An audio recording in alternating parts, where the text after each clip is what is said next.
Happiness matters. Yeah, man. Moving out of Babylon, some people would have said, yeah, man. We got our plans, you know what I mean? And we all stick to it. Yeah. Man. Enough tough decisions before. And recently I had to make one more. I'm going to a place where happiness matters. Greetings, everyone. This is Maxwanette A Poetess coming to you live from Ulster County in Kingston, New York. Or should I say Kingston, New York in Ulster County, right? And that's, for those who don't know, I live upstate New York. It's different from New York City, okay? It's a little further up. So, I know you guys can hear our music in the background. That's our theme song. Yes. Theme song and tea.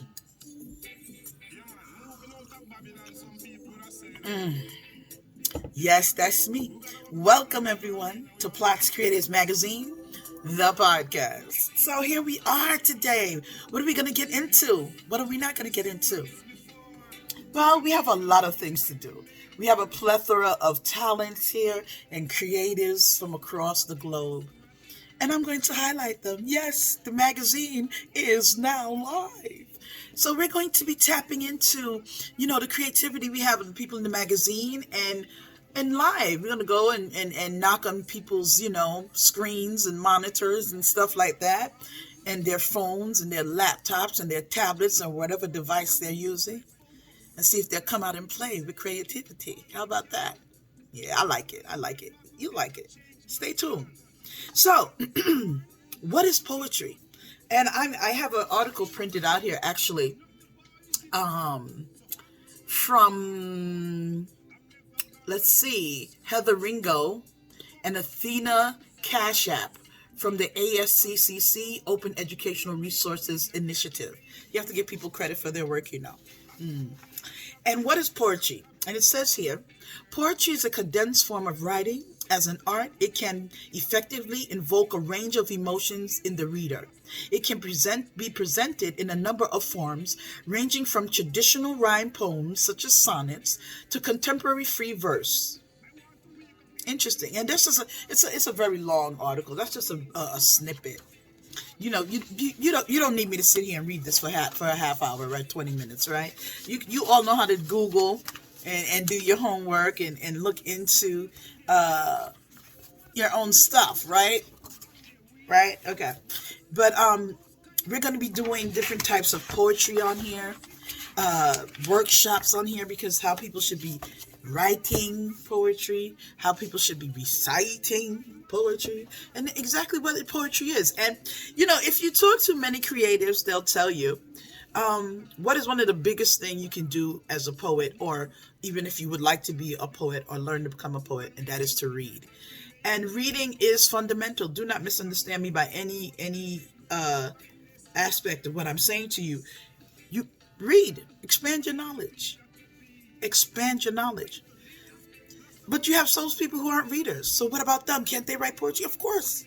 Live your life. There's stuff that's not in books. It's called life. Live it. Write it.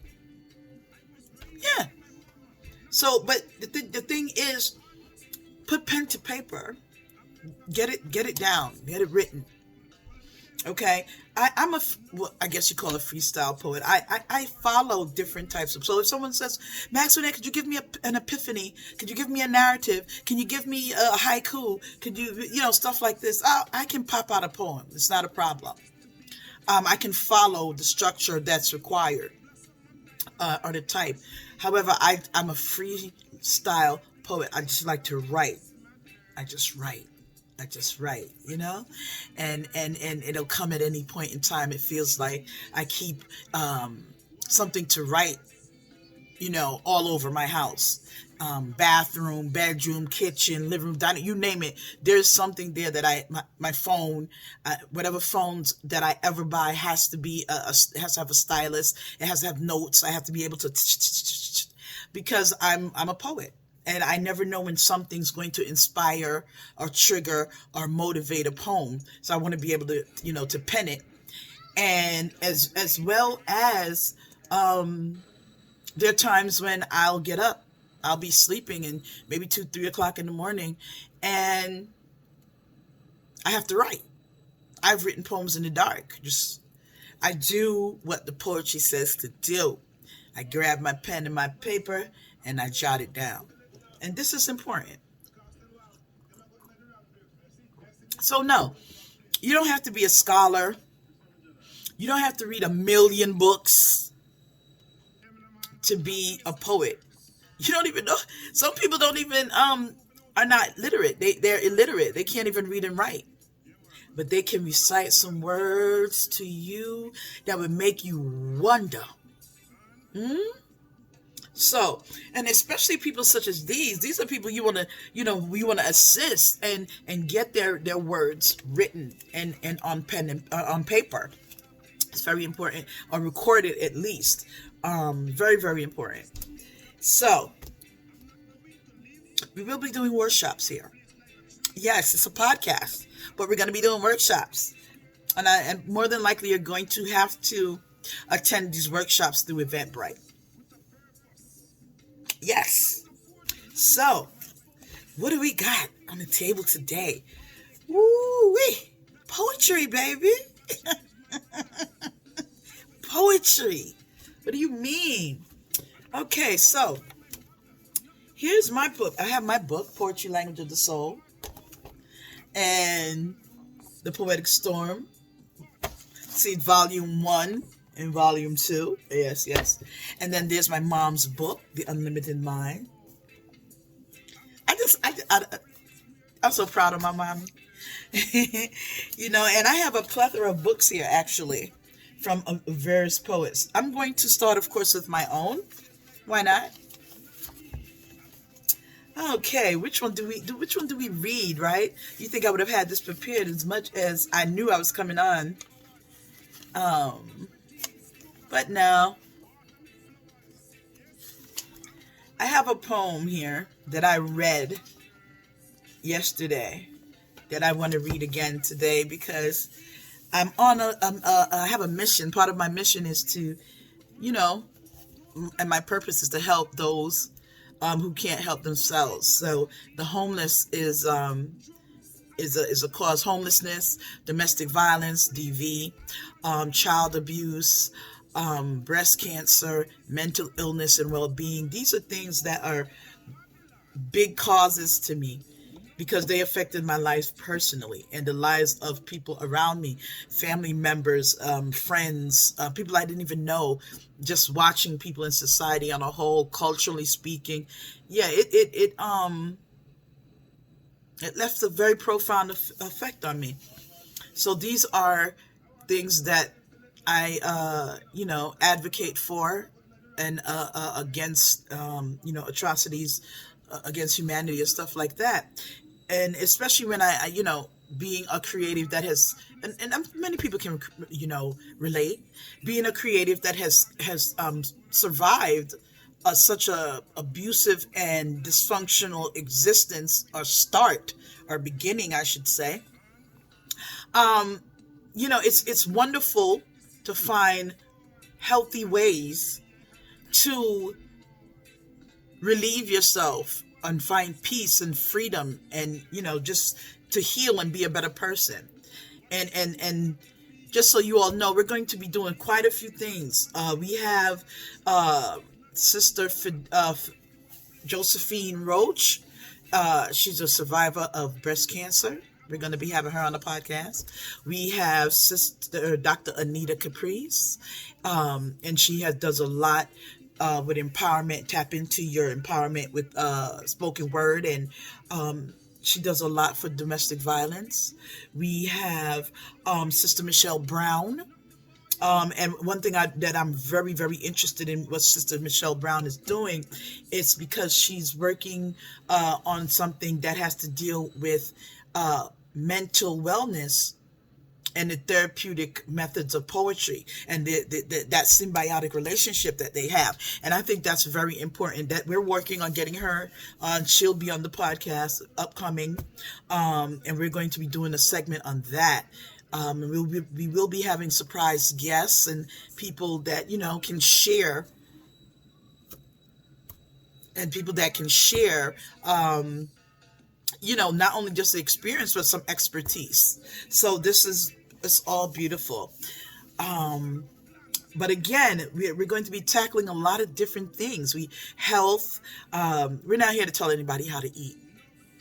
I'm not a physician, a licensed doctor. So I'm not here to tell anybody what to eat. We're just sharing. I'm just sharing food that we eat. And when I mean we, I mean myself, other people, different cultures.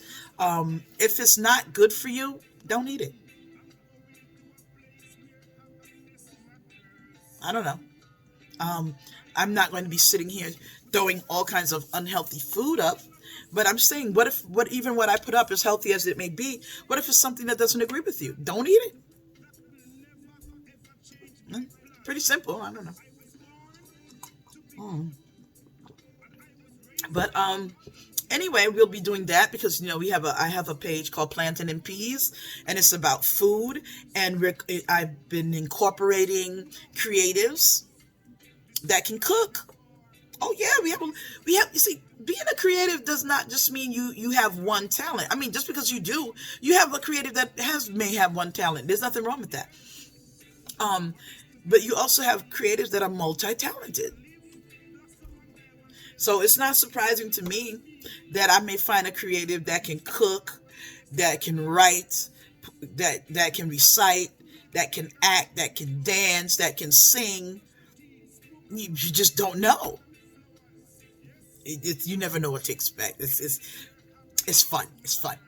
So, again, and these are causes that are important to me, and I think are valuable in society, and I want to be able to help. So, again, some of the proceeds from my books that I showed you. Did I show you? Poetry, Language of the Soul, Volume 1. The Poetic Storm, Volume 2.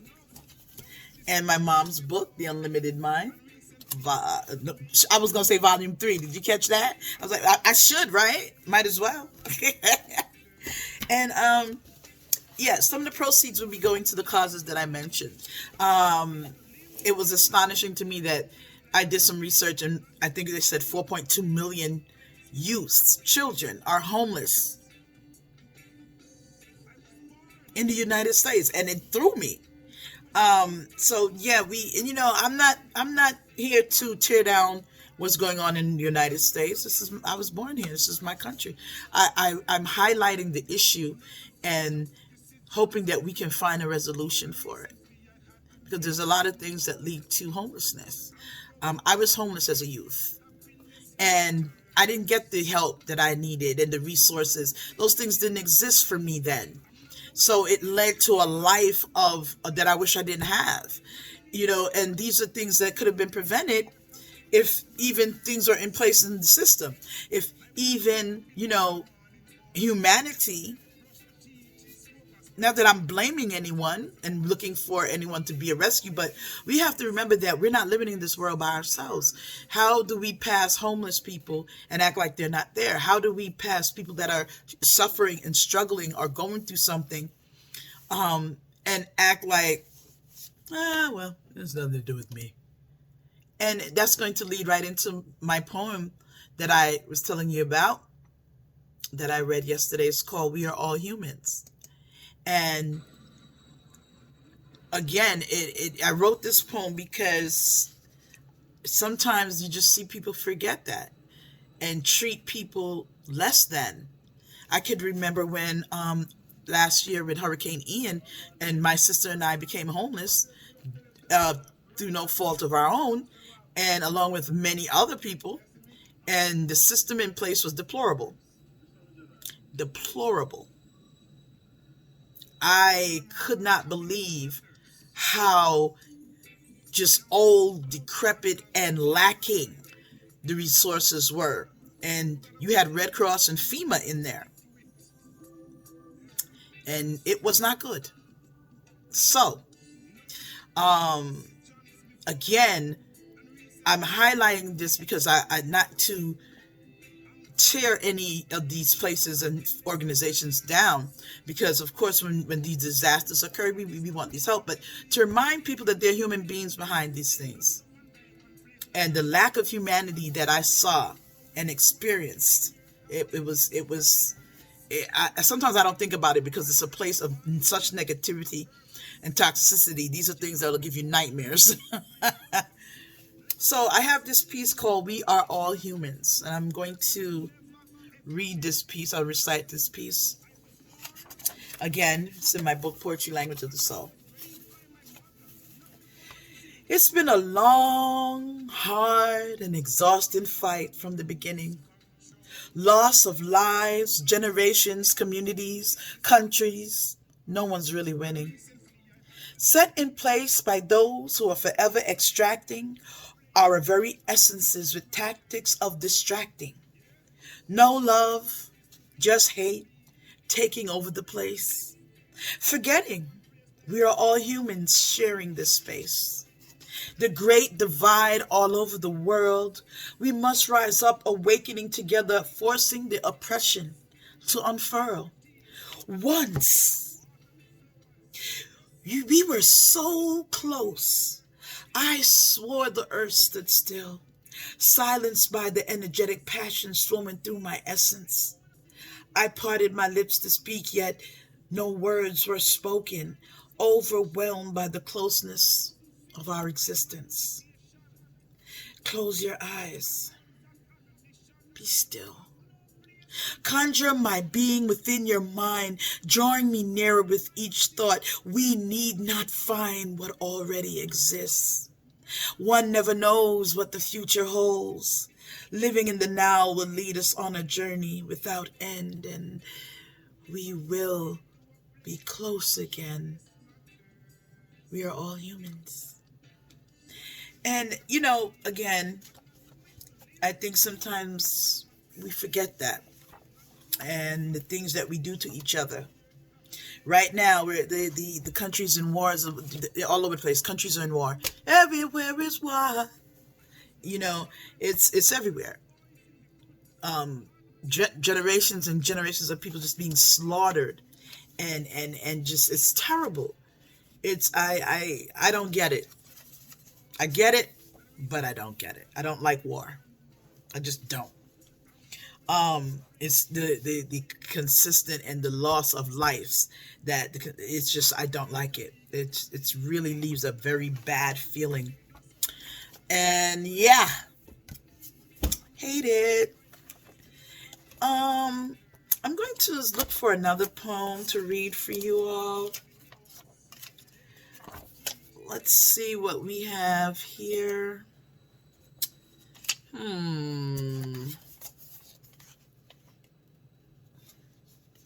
Wow. Who loves the unlovable? Interesting, right? Let's read that one. Let's see. It popped into my vision, so I'm going to give it a read. Who loves the unlovable? I have Kenton in the background here. I just love this. Happiness Matters. Who loves the unlovable? Who cares about the terrible? Being or actions that deems one horrible? Who loves the incorrigible? The toxic and the hateful, when it seems they're unhealable? Who could love the atrocities committed by their animosities, which reflect the internal damage and hatred of self? Who loves this destructive being, lacking genuine feelings, disguised by their narcissistic version of love? Who loves the dysfunction, like roaches designed to forever function through the phase calamities of existence? Who loves the ones that become monsters, designed and created by the masters that carve life for us to live? Who loves the unlovable? Interesting piece. And I'm going to read the little, I have a little, some lines here. This poem was created during the thought process of when love is missing, denied from others and of self, not properly given or shared. It can and often does produce beings that are deemed unlovable. It causes one to think how an individual could or may have been if things were different and or if real love was present in their lives. Who loves the unlovable? Yeah. Poetry, people. Poetry. Trying to tell you. Woo. I'm telling you. Let's see. I have my mother's book here, The Unlimited Mind. Let's see what my mom has here. Wow. My mom has a poem here called Brooklyn. Yeah, for those who don't know, my mom and dad were both born in Jamaica. So my mom was born in St. Anne's and my dad was born in St. James, but he grew up in Westmoreland. So, that's where he claims, I guess. But yeah, my mom, came to America, filed her papers, did it the legal way. And filed her paperwork and came to America, met my dad here. But my mom was, the poet in the family at the time. And, well, actually, we all were, now that I think about it. And she had a piece called Brooklyn. And I was born and raised in Brooklyn. And I smile. A lot of things happen in Brooklyn.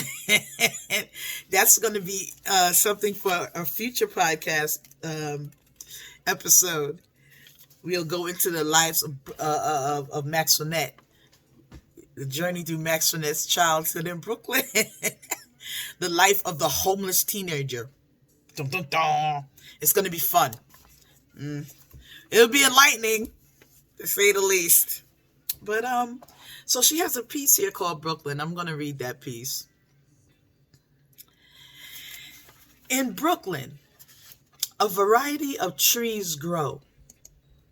People sit on carved benches along the roads, enjoying the coolness of the park's summer breeze. June brides fulfilling their fantasy dreams, strolling with grooms, their hands buckled while enjoying the scenes. Brooklyn, Brooklyn, Brooklyn, a place for you and for me. In Brooklyn, where landscapes lie, I wish they were aligned by grandiose mountains touching the sky. But I see the peaks of high-rise buildings and churches instead. Still, many things for Brooklyn can be said. Brooklyn, Brooklyn, Brooklyn, a place for you and me. He rises early in the morn, gormandizingly brushing the outline of the dawn, painting the rising sun. Artists with eagle and brush capturing the beauty of Mother Nature's lush hung the pieces on museum walls so that your generation and mine can enjoy. Brooklyn, Brooklyn, Brooklyn, a place for you and me. Brooklyn's a home where famous people are from, poets, leaders, philosophers, academicians, and a mother of many movie stars. She leaves her marks near and far. Brooklyn, oh, she is unpredictable as the spring forecast, yet we beauty when we pass. Brownstone houses, cottages, mansions. Brooklyn, Brooklyn, Brooklyn, a place for you and me. Brooklyn's a place for everyone. She's filled with madness and fun. Some big shots own yachts while some small shots cuddle in 0-degree weather in abandoned buildings like frozen rats. Still, others wear expensive clothes while others shop in the Salvation Army's second-hand store. The haves, the have-nots. They always want more. The have-nots left with a 0 score. Yet Brooklyn maintains her beauty. She is proud, unpredictable. She is madness. She is sadness like other places and towns. Brooklyn, Brooklyn, Brooklyn. A place for everyone. A place for me and you. Now that is someone who loves Brooklyn. My mother loved Brooklyn so much. It was just it's a thing. And you know, and when in those days, especially childhood days growing up, when you said you from Brooklyn, you wore that with pride on your wait, you know, where you repping? Brooklyn. We had there's a certain kind of, you know, an OG, which is an original person, you know, old school back in the day, old general, and you know, old guide and stuff. You know, there was a lot of pride coming from Brooklyn, and boroughs used to fight who was the best borough in Brooklyn. Represent brief. Oh, they knew where you came from based on how you dressed, how you walked, and you know, you just knew Brooklyn. You just knew. You know, it was just awesome. It was awesome, and you know, when I remember when my mom wrote that poem, and her book again. You know, all these books are available on Amazon. The editor of my mother's book, for those who know, you know, was Luis Reyes Rivera, who is a very activist, poignant, profound activist, poet, creative. I mean, look him up, please. Luis Reyes Rivera. I met this man. I used to see this man on a regular basis in growing up as a child, because these were the circles my mother ran in, and it was amazing. This man inspired me to become a poet as well. I had some great people there. We're gonna wrap up shortly, and wait till you see what's going on next week. Wednesday, we're going to have a few guests coming in. I can't tell you why or what, but you may not want to miss this. Because the podcast, you know, we're not just doing poetry and creativity. We're going to be talking about relationships and life. Life. Things and ways and discussions of how we can make things better, make ourselves better, become better people. I'm actually looking through to see which poem I'm going to end with or close out with. This I have Longfellow. Thank you. The courtesy donated by Sister Rita. Thank you, Sister Rita. I have, you know, Marge the poet. Ooh, highways, byways, and beyond. I have Sister Dr. Anita Caprice. Reflections of an Angel. Of course, you know I have Sister Zan. After the Rainbow, Golden Poems. I have the infamous Lillian Allen. Yeah? Make the World New. This, you know what? I'm going to show you what else I have, but I believe I found the poem that I'm going to read from Lillian Allen's book. And we have Andrine Bonner. Oh my goodness, Woman in the Wind, praise poems. Oh man, you see? Yeah, we're going to do this one next week, because the poems in here, I just can't slide this. I have to deliver it. So, you know, I have Noreen Ann Snyder's book here, Two Hearts in One with Gary A. Snyder. I have Released to the Wind by Lori Minatoli Kirkland.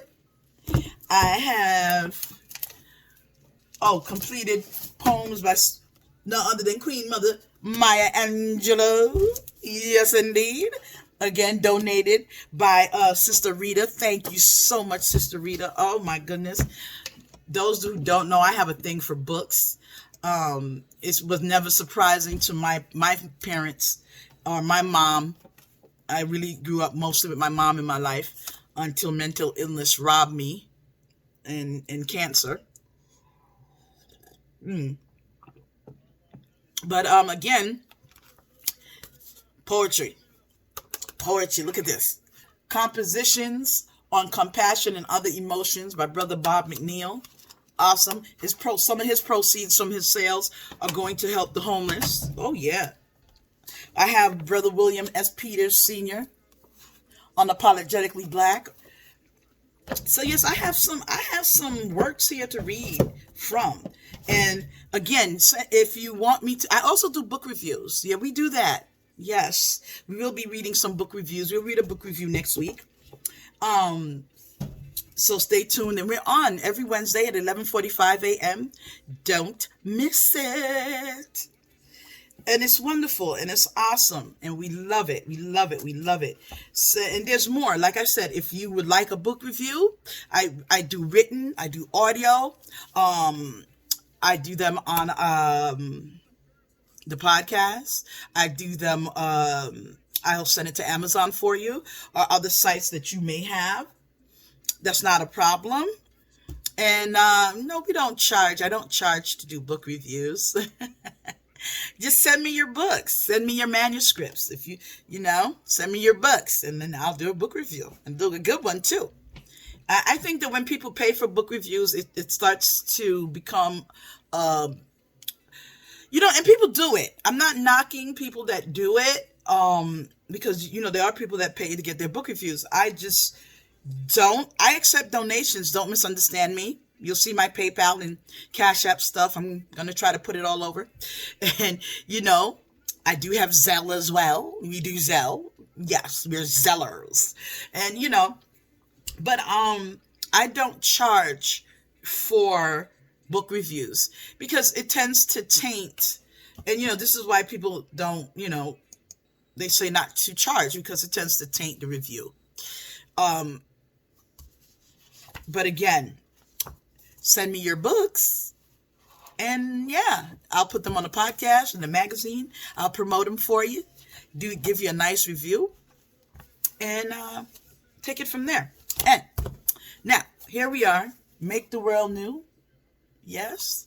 Poetry of Lillian Allen, selected with an introduction by Ronald Cummings. The pink and black spoke to me.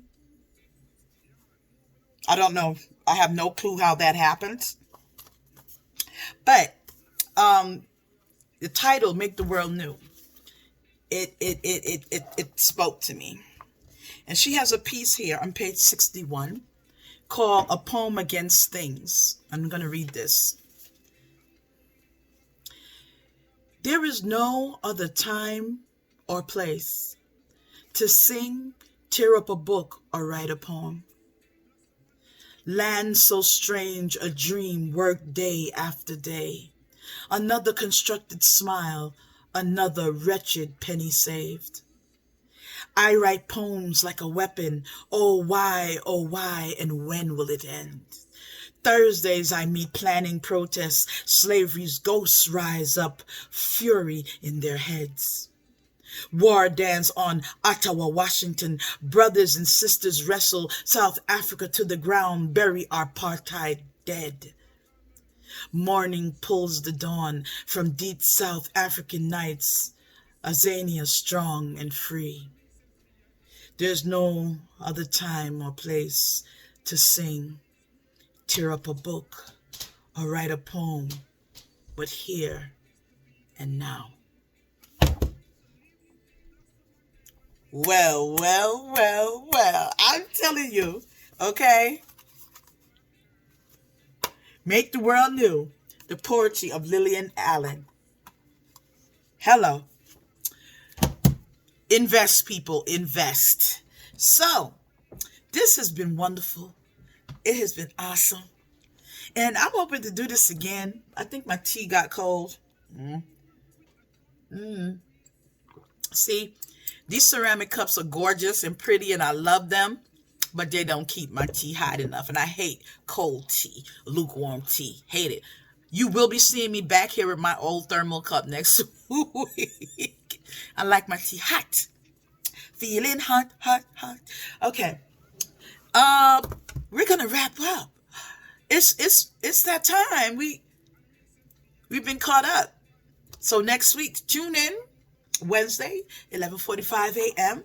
as we have our guests coming in.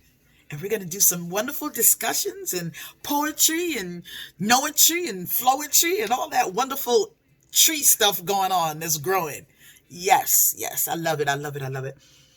This is PLOTS Creators Magazine, the podcast with Maxwanette A Poetess, coming to you from Ulster County, New York. Yes, the day is lovely. The sun is shining. It's not hot outside, though. It's cold.